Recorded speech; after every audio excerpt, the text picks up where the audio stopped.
6 வாக்குறுதிகளை அவர் அறிவித்திருக்கிறார். நம்மோடு இணைகிறார் மூத்த பத்திரிகையாளர் திரு பிரியன் அவர்கள். சார் வணக்கம்.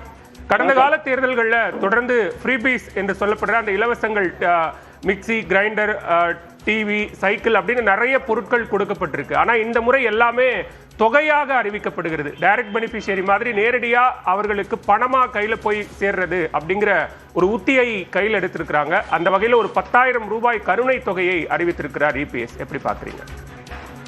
கண்டிப்பாக. அதாவது அந்த இலவசங்கள் கொடுக்குற அந்த கருத்தாக்கம் மாறி இருக்குன்னு பாக்குறோம். அந்த பொருட்கள் கொடுத்தது போய் அடுத்தது கேஷா மக்கள் கையில போய் சேர்ந்தா அது அவங்களுக்கு இமீடியட்டா ஒரு பெனிஃபிட் கொடுக்கும்.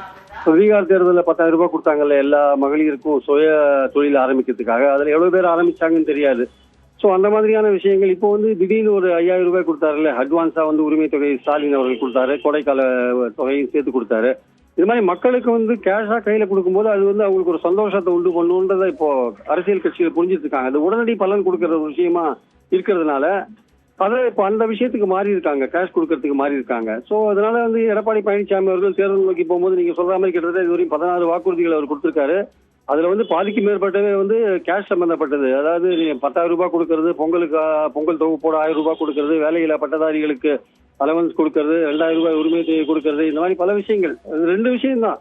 மக்கள் இந்த வாக்குறுதிகளை எவ்வளவு தூரம் நம்புறாங்க. நீங்க 10 லட்சம் ரூபாய் கடன் வாங்கிட்டீங்க, தமிழ்நாட்டை கடன் மாநிலமா மாத்திட்டீங்கன்னு இதே எடப்பாடி தான் குற்றம் சாட்டுறாரு. இப்போ அவர் ஆட்சிக்கு வந்தாலும் இமீடியட்டா உடனே எதுவும் மாறிட போறது இல்லை.